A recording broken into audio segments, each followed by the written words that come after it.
Okay, happy lockdown, everybody. It's Khash Night again with part two of the hot space story, my vlog type of thing. I'm not too sure what I'm actually going to call it. I know it's my vlog kind of thing, or whatever the hell the title of the thing is, and then it's going to be hot space. What? I don't know. I haven't thought about it, but I made my coffee. This is the same night. I'm doing part two, the same night I've done part one. Part one was just going on. We can't really have a 3 hour video because that'll take forever to upload and people just get bored, alright? And I really wanted a coffee. Okay, so wait. Okay. In this, basically what I'm talking about is my first band, well not my first band, the second band I was in. It was kind of a big deal for me. It was a big part of my life and I have fond memories. So this is the hot space story, and this is part two. If you've missed out on part one, check it out. It gives you a little bit of insight into what was going on at the time, as much as I can remember. That was 20 years ago. So, right, now we are into the new year, which was 2001. I was thinking 2021 for some reason, I don't know. Right. Yeah, January 2001. The hot space lineup, it went through a lineup change. We never had that same lineup ever again. It might be interesting to have just a reformation of hot space, just me and Morgs. We just never get time off work these days, and we keep talking about meeting up, and we haven't met up in 18 years. It's been that long since we've met up, because just things keep getting in the way. Right, so we had this gig, this amazing gig, and it certainly went into my head. I got really big-headed. I thought, wow, I was just full of confidence, right? I thought I could do anything. Morgs, he seems to be on the same level. Maybe he was a bit more level-headed, but he was in real high spirits and just like, yeah, we can do it. We can do it. And so I'm trying to think. Now there was I don't remember which way around this went. There was a drummer we knew called Paul. Right, he was more into metal because Luke left the course, and I think Lisa did Lisa leave the course? I'm not sure whether Lisa left the course or she wanted to do something other. By which point, it's looking back, it's understandable. Me and Morgs were kind of like, it's our way, the highway. That's the way it comes across to me now. That's how it was, but at the time it was just like, why aren't you being reasonable? This is what we want to do. Why can't you do it? This is reasonable. But obviously it weren't, right? I don't think we were that aggressive about it, but in my mind, maybe we were. So, Luke left the course. Lisa either left the course or she joined another band. I can't remember. Steve Sticks, as he was dubbed throughout them years, even though he hated it, right? We would spell it S-T-I-X. Okay. Although in the very first draft of the website, which I've got a print of black and white print of that home screen, it says Sticks, S-T-I-C-K-S. It was Morgs who changed it. It's like, that's so uncool to call him Sticks like that, S-T-I-X, right? And this is way before the Steel Panther stuff, right? Years before Steel Panther came about. So, can't exactly remember what had happened to him, whether he wanted to stay on board or he was talking about working with another band. I know we were thinking we were the bollocks, Like, we've just had an amazing gig. Everyone loves us. We're the bollocks. Even other bands, they're like, hey, that was a great gig and stuff. And we were just thinking, like, wow, we were so popular. Obviously, it was just normal. We'd never noticed that much before. Not saying that we were always popular, but you know, when other bands would come and say stuff like, hey, that was a good gig and whatever, or good rehearsal and whatnots, then I think we took it a little bit more like we're popular now after the gig. Anyway, so personally, I thought we were kind of in high demand, right? So Sticks going off and working in another band, that's a good thing, you know. People want to work with members of Hot Space. So we wanted to get this guy Paul, which we were going to rename to Piranha. Okay. There's a cat coming up. No. All right. And I think he was relatively new to the course. He seemed really cool. And there was another guy called Ben who played bass. What was it? Yeah. He was into more heavier metal. He's more into things like Slayer and stuff, from what I remember. And we managed to pull them two into Hot Space somehow. I don't know. They seemed cool with us. We liked them. We were cool with them. We never actually got a rehearsal with Paul, or Piranha, as we were going to call him. Ben was always called Ben. I think we had ideas of calling him Dude or something. All right. I don't know, but we were in that mindset. I think Paul left the course, right? Or he was going to be put in another band. So Sticks got brought back into the fold. So he was our drummer for the live stuff. We did a few rehearsals with Ben. I know he wanted to try and cover One by Metallica. I remember that. Which I was cool with. Right. I wouldn't have done it any justice. If we had gone ahead with it, I really wouldn't have been able to do it any justice. Couldn't do any of the songs any justice apart from my own. In the studio, we were like, we need more originals. Way back in the beginning, when we first said we need to start writing originals, another idea that had come up was Invincible, which Morgs couldn't spell, and I took his way of spelling it as the right way of spelling it. I think it was INVINSIBLE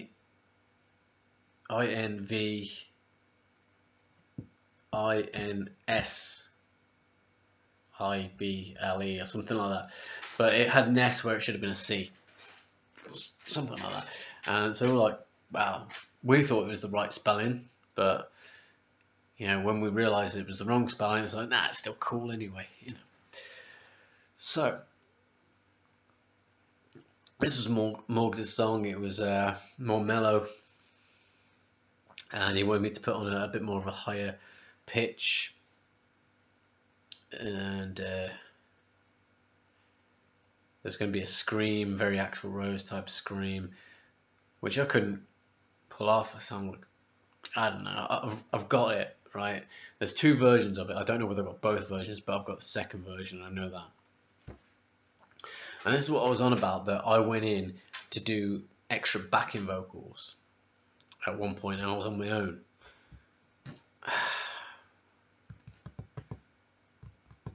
Don't know when it was.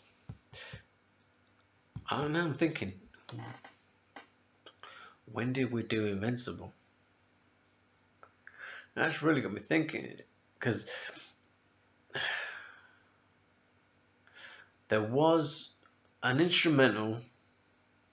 No, hang on. Was it 90s? Quite possibly 90s, right? 90s sucked. Controversial. Everything phobic song. It got erased, but I have a copy of it. Okay, it got erased before it was mixed. And like I said, I had the mini disc player, the recorder. I recorded it from the desk because I wanted to learn the lyrics. I wanted to work on lyrics. I wasn't happy with my lyrics.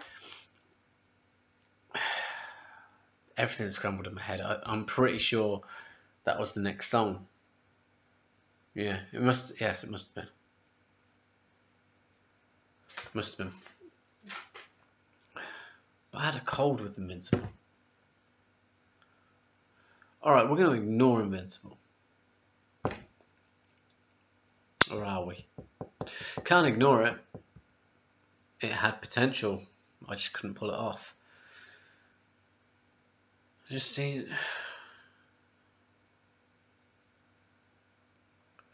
I think perhaps we did do Invincible. Alright, and at some point we did Invincible. There's not much to the story anyway, so I don't know why I'm debating as to when it was done. Alright, we did this song called Invincible. It was Morgs' song. And it came to this point where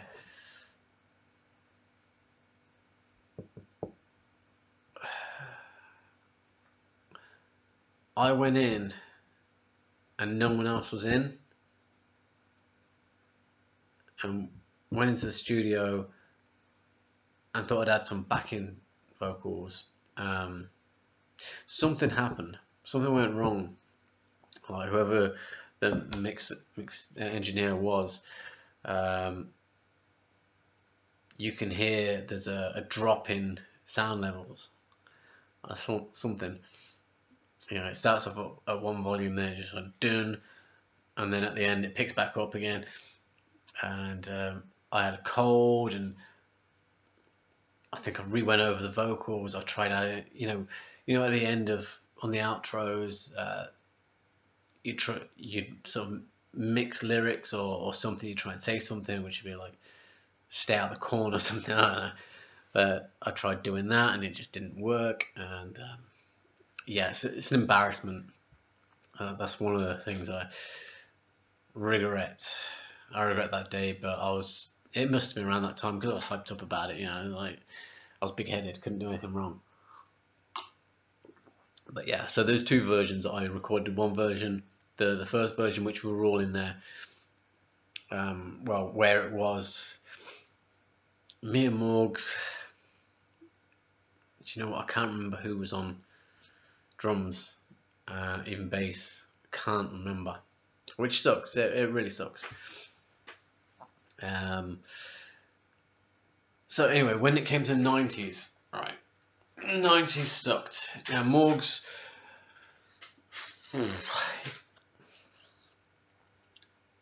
I think he said he wrote it during a traffic jam. Yeah, he could drive. He can drive.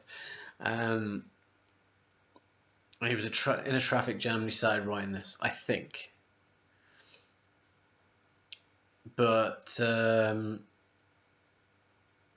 no, he was very inspired by Get in the Ring by Guns N' Roses as well.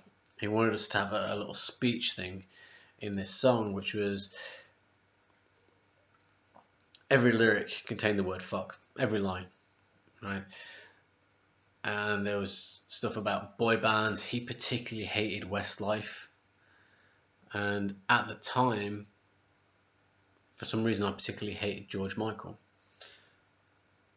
So we kind of encouraged each other to write these little scripts, really hating on Westlife and George Michael. Now, I would take my little speech back. I'd take that back now. Not because he passed away a few years ago, but you know, as time went on and as I got older, I was able to appreciate his music a lot more. a lot of the stuff that I'd heard. Well, actually, I know what it was. Everyone was saying his version of Somebody to Love was better than Freddie's version, and that is why I hated George Michael. It's a stupid thing. I figured he was trying to be Freddie, especially after he came out. They're like, no, you try and be Freddie, you try and take his song, you try and be Freddie. I was young, naive, and just really stupid. Right? I don't think Morgs would take back what he said about Westlife. Maybe a few bits here and there, maybe, I don't know. But at the time, Westlife were really big. People were saying they were better than the Beatles, and he loves the Beatles. So he was really annoyed about that. And what had happened? Who did the record? Obviously, it was me and Morgs. Right, Morgs really took the lead sort of vocal on that, and I tried to match up, doing this weird kind of Axel-ish voice, but it was kind of Brian Johnson style as well, mishmash type thing, and we were both really doing that. And when I'd hear my version, because I couldn't memorize various lyrics, and when Morgs recorded his version, he changed some of the lyrics, and I couldn't think. I had the original lyrics in front of me, and I'm like, but he said, it said on the lyrics, poison. So I can't remember I've got the original lyrics somewhere, but when Morgs went in, he changed it to shit in my ears. Yeah. Fucking shit in my ears. And on the original lyrics, it was fucking poison. I think. Something along them lines. So when I heard it back, I was like, turning my... Well, actually, because of that, I was like, right, I need to record this so I can get the right lyrics. So when we come back in, like, next week, I can do mine, bang, straight off. So I plugged it in, got all the levels ready, and I was turning down the fader with my vocal just a little bit, so you can still hear me, but you mostly hear Morgs. And then when my speech kicked in, my fader went up a little bit, that bit that I'd took it down, I put it back up for the speech, and then pulled it back down. The thing with that is, I think we had Brendan on drums. I think. I know he was part of it.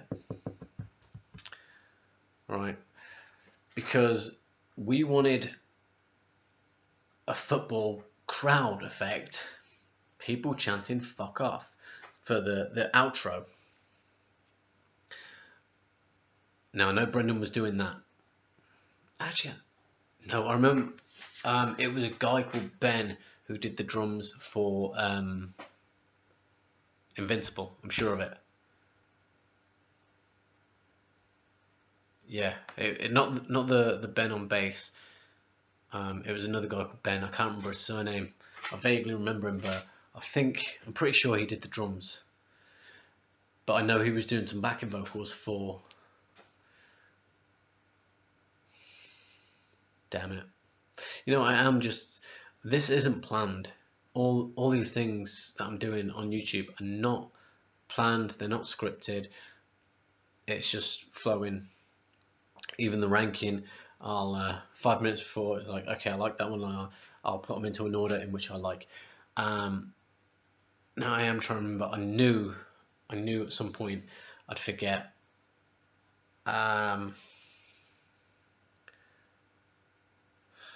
got a feeling it was this Ben guy on drums. As for 90s, I'm thinking it was Brendan on drums. The backing vocal, bass was more than likely Morgs, or quite possibly Ben, the bassist Ben. One of them two. But we need to get some people to do this outro. And I was friends with a lot of the people who do in the media course. So I've got this guy who's a bit kind of over dramatic, and I didn't realize how over dramatic. His name was Nick, and we're like, okay, we just want you to go in and do some backing vocals, just shout "fuck off" several times until we say stop. Yeah, and so we went in, and we were like, go. He started. The levels peaked right into the red. Even trying to turn the faders down, we couldn't get it out the red. Every time, just couldn't do it. And which I like, no, maybe not. Don't scream it that much, but do it. And every time it was in the red. But we did have it recorded.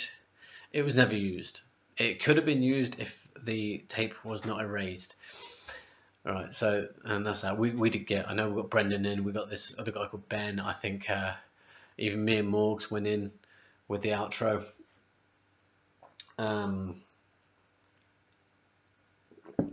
Yeah. No, it was Sticks. It was Sticks on drums. Because it led up to what happens next. Right, it was Sticks on drums.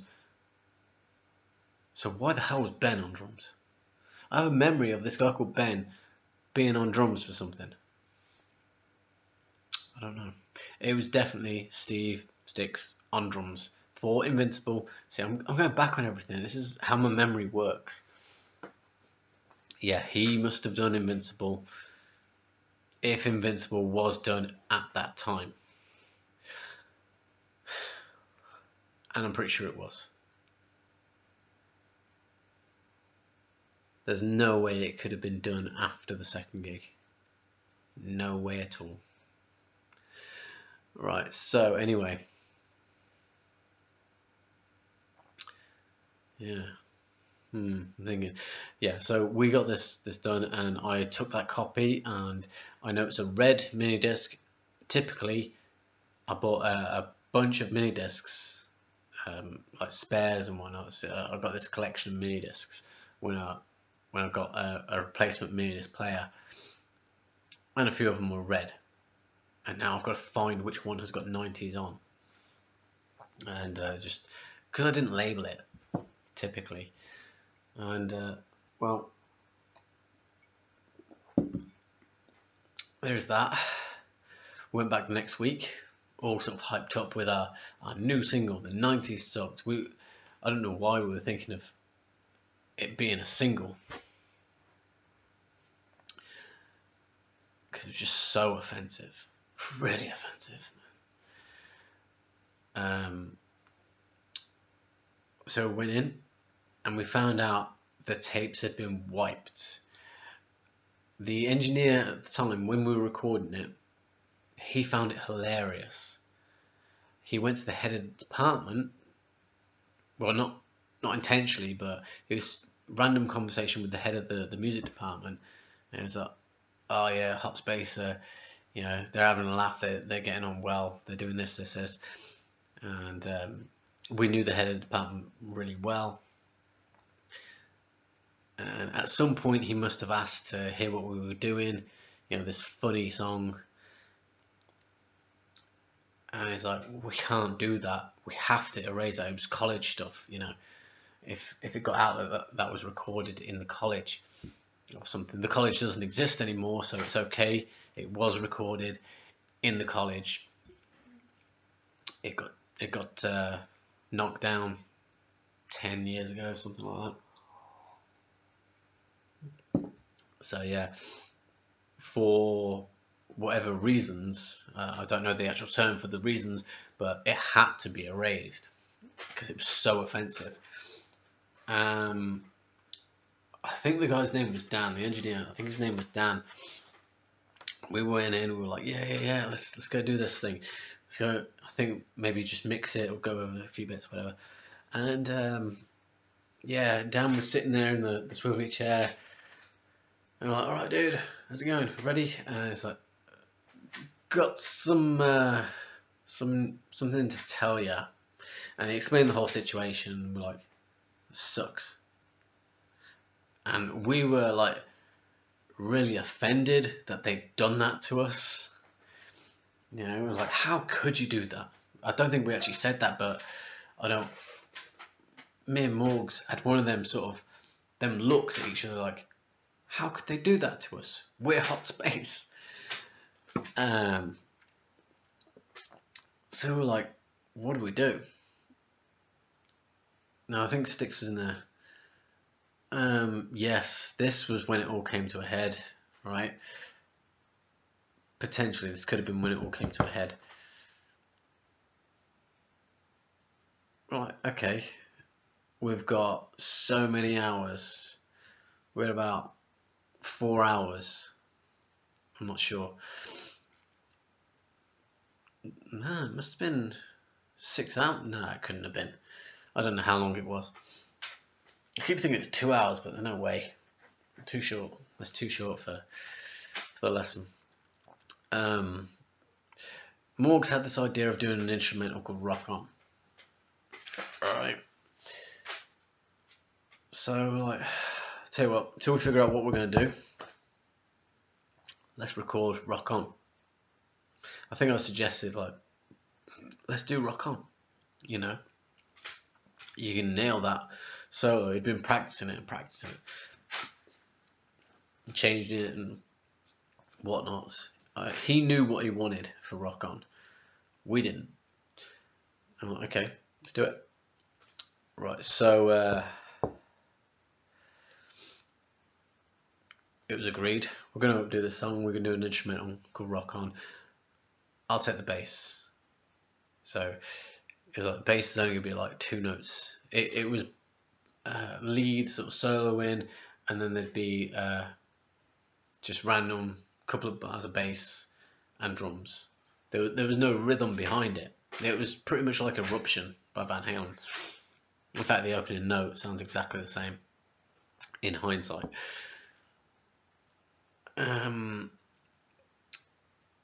So he got that done. He got the lead bit done.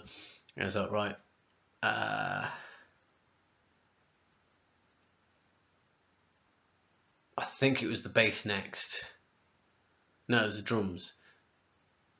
No, it couldn't have been. It was the bass next. So it was like, right, just do these notes, and I kept missing the beat. You know, I was just slightly off, and I'd forget. It's only, like I said, two, 3 notes, and I couldn't get my head around it, but I did it. I eventually did it after several takes. It's only a 2-minute song, you know, 2-minute song, maybe 12 notes in all I had to play. You know, I could do that no problem now, but back then. And then we went for the drums, and we kind of did it backwards, and all he wanted, this was Morgan's song. It wasn't that day, actually. It wasn't that day. Basically, it took ages for him to just do a fill. Don't go into a rhythm, just do a fill. And Steve, he's used to being a rhythm-based thing. He does his fills and stuff, but will go straight back into a rhythm. Back in them days, anyway. And so he was struggling not to go into a rhythm. When that was eventually done, I don't know whether it was the end. I think Morgs was kind of having to go and like, come on, you can do this. Stop being stupid. And at some point, I wasn't in the room, but it was brought up that like, how many times did it take Khash to do a couple of notes? Right? And Morgs would say, well, he doesn't know how to play bass, you know. So that was my defence and whatnot. So there's a bit of animosity going on there. Now, potentially, this was in the same lesson, the same sort of studio time, or it was the following week. Okay. But this is when it really heated up. We were EQing, mixing it. And Morgan was like, we want it to sound as 80s as possible. So that meant reverb on the drums. Tons and tons of reverb. And I remember Steve Styx saying he wanted a guitar flanger effect on the drums, and there was this debate like, no, it's my song, it's gonna have reverb. Styx would be like, it's my drums, it's gonna have a flanger or this effect. I don't know whether you knew what the effect was. I just remember it being, I remember seeing on the screen, flanger. It was a guitar amp thingy or whatever, but it was a flanger anyway. So I kind of hated the flanger for years. I hated that effect for years, and I used it for something like, it sounds alright, but it was for a guitar, so it was fine. And there was this kind of standoff between the two of them. It was like, you know what? Styx just walked out the studio. Morgs went ahead, put the reverb on, finished the mix, recorded it. I think I recorded it onto a mini disc. We didn't see Styx, right? There was this gap of several hours before we would go into a rehearsal. I'm trying to remember what had happened. Okay. Now for the set, we were still kind of full of ourselves, full of confidence, overconfident that we could do anything. I thought I could cover Living on a Prayer. We added in, this was in the set, we got Living on a Prayer, Knocking on Heaven's Door, I Love Rock and Roll, Californication, that was Steve's choice. Yeah, the 4 songs. What was it? Yeah, I think that was it.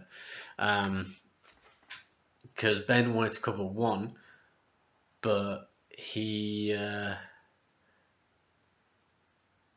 didn't feel like he fitted in. He was more into the heavier stuff than we were going more sort of Hairspray orientated, and he was like just dark and he was a tall guy, really tall guy.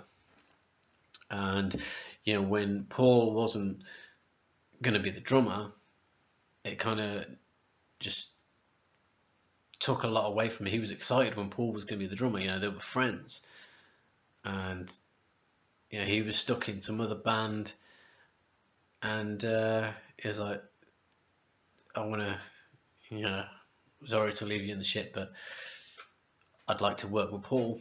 And we're like, that's fine, man, it's fine. And like I said, at this point, Steve was coming back into it anyway. And this was before 90s rock on, So another bit of animosity that had occurred was I hated Californication, Morgs hated Californication. We're like, it's too long, right? So maybe we do the first 2 verses and the choruses, then we have a solo and a chorus out, which the Electra kind of agreed it is too long, we need to shorten it down, cut out a verse or something. Styx wasn't too happy about that, but I think he understood where it was coming from. But we changed it. I think he was thinking it was going to be the solo from the actual song, but me and Morgs were like, nah, it's going to be a kick-ass solo with like tapping and all this kind of stuff. We picked up the pace of it. So he was not a fan of that, but I think a few people said, yeah, it sounds good like that. Do that, it gives it your own spin. And we thought it was brilliant. Our version of Californication is better than the original. If I could have sung better, it would have been. So anyway, right, we went into the rehearsal. Now, do you know what? I remember I've got this written down somewhere, so I must have mentioned Invincible. I need to find that writing. The way the rehearsal rooms were set out is you had 2 rehearsal rooms like dead in front of you. I mean, you'd have one door, you'd have this hallway, this corridor. You have one rehearsal, the other rehearsal room. and then you'd have like a control room over here. And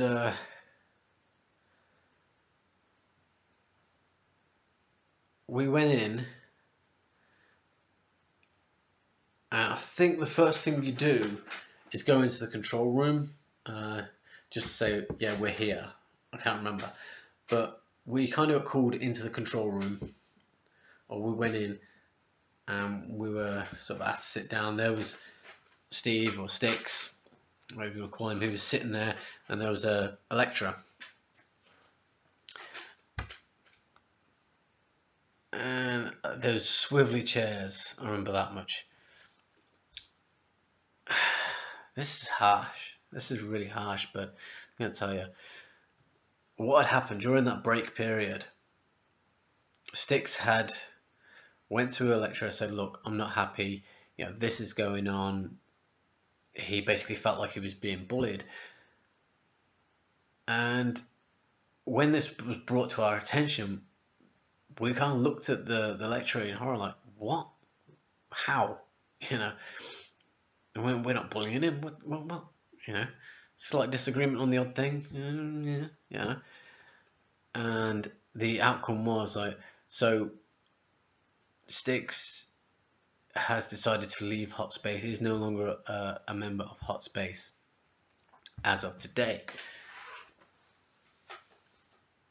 And we were so full of ourselves. We looked at each other and was like, acoustic set.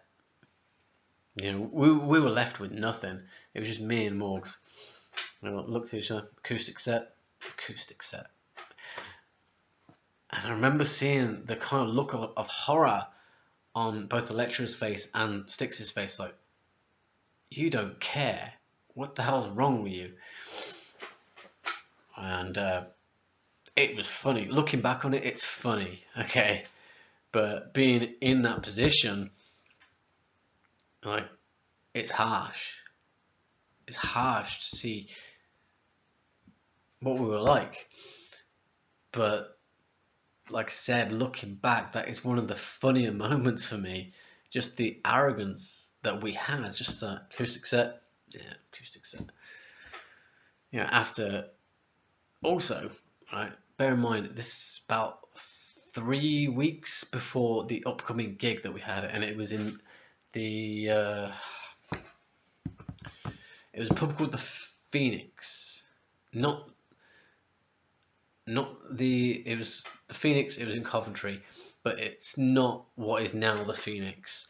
It's not even the same building, right? The Phoenix now was the Campbell. The Phoenix that we played in was on the A45. Okay, and this such a small room. It didn't even look like a pub, to be honest. There was no stage. But we titled it "Lay Your Hands on Us." Okay. At this point, actually, before the first gig, right, the Welcome to Hot Space gig, I should have mentioned something I forgot. Morgs had bought a wireless, I can't even think what they're called, but you don't need a lead. This radio device clips to your strap and you plug it in and it connects to the amp and so on and so forth, right? By this point, I'd got a cordless microphone because I was so, and also I was working on some trousers, some leggings. I started wearing leggings for some reason, like basically early forms of yoga pants. All right, I had leopard fur, not real leopard fur, but imitation leopard print down one leg. I had my name, Khash, down the other, and right on my balls it had the Hot Space logo, but this was in a gold sort of pen. But before we got to that, we went into the rehearsal room after this meeting that we'd had. Just like, okay, we're off. We went in there and we're like, okay, so what do we do? Let's cover Patience. Let's do an acoustic version of Living on a Prayer. I couldn't play these. And all I remember about patience is a D chord, an open D chord, right? And I think it might have worked if it was just Andy playing guitar, Morgs playing the guitar, and me singing. Let's call it that. It might have worked, but when I had some real terrible miniature acoustic, sort of kids acoustic guitar, and it came in the next week. We came in at the next rehearsal session. He had his guitar, I had my guitar, and we started working it all out. And maybe that was inspired some people, like, damn, we're determined. And we're determined to pull this off. Like, you know what, you leave us, you're not leaving us in the shit. Maybe we're just arrogant. We had a gig, and that was our priority. That was always our mentality. We need to put on a brilliant show. So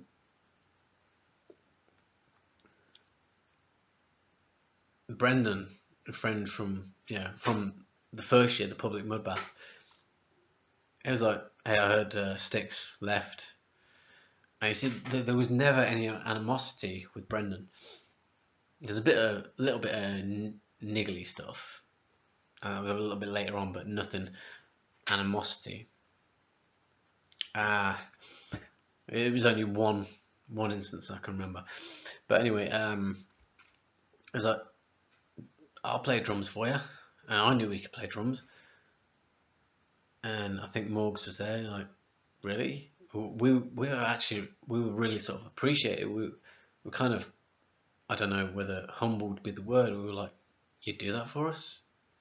Like, we really appreciated it.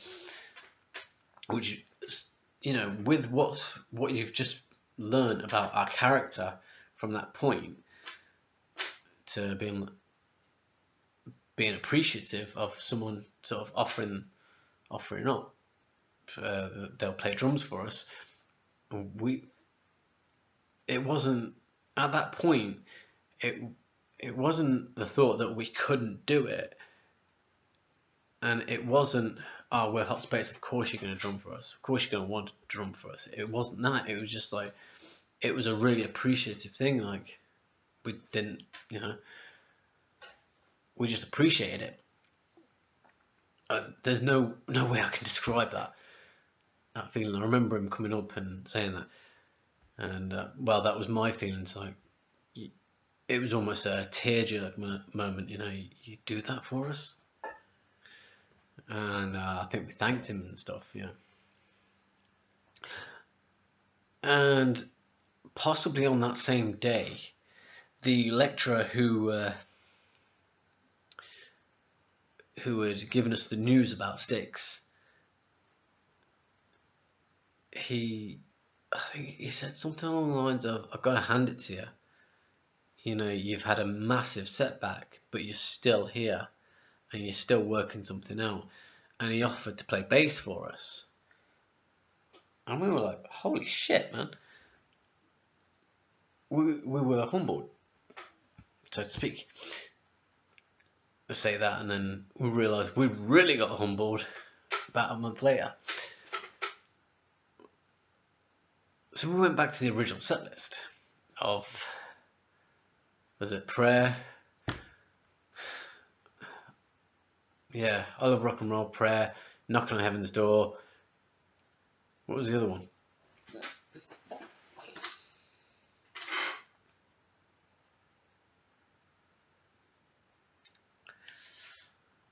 You know what?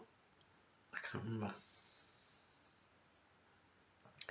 I Love Rock and Roll, Living on a Prayer, Knocking on Heaven's Door, Californication. That was it. Okay, so we went back to that set.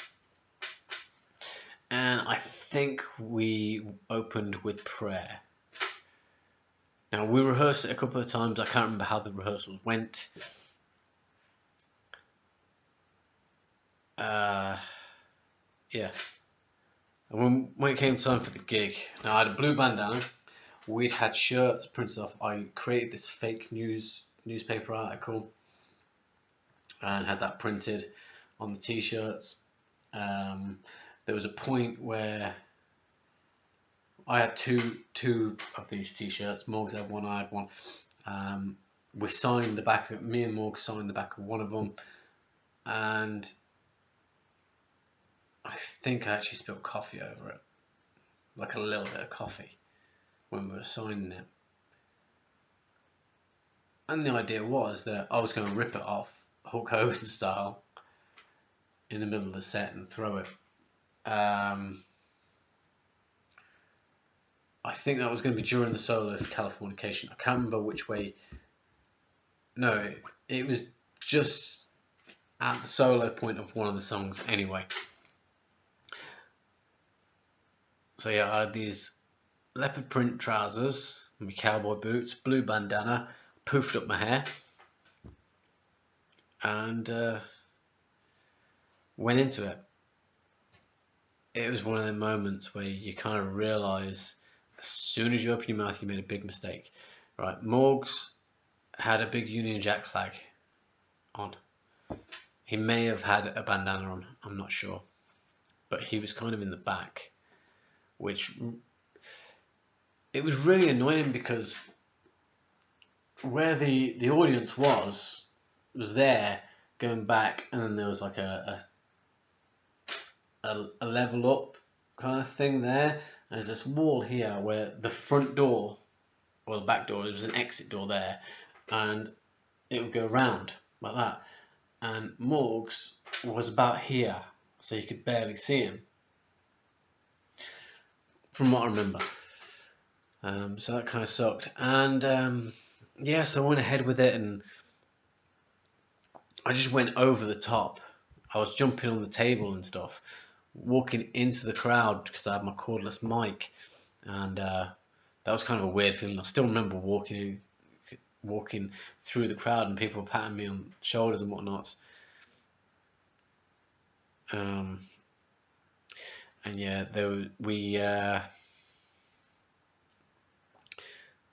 when we did Knocking on Heaven's Door, we did it the Guns N' Roses style, in which we tried to have the reggae bit going on. And there was two people in the audience that were up for it. You know, it was after the solo, and just before the solo, I was like, turned my mic off, like, dude, what's your name? Like, okay, we've got this guy and this guy to help us out, so we, got them to sing it. And then right at the end, this guy sort of screamed, knocking on heaven's door, and it kind of worked. You know, it was a bit of fun. After that, I don't know what happened. Okay, we did our set, and that was that. But something happened. Something at that, whether I saw it back on a video or something. I know it was videoed. I was never able to get a copy of the video. I know I saw a clip of it. Something made me realise, like, damn,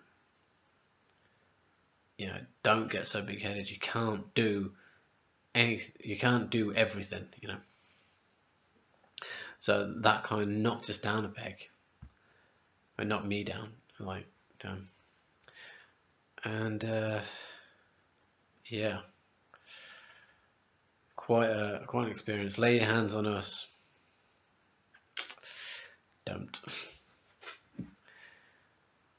That was it was just one of them. Right, for now I'm going to leave that as part 2, because it's nearly 2 o'clock in the morning and I still haven't uploaded part 1, so I need to do that.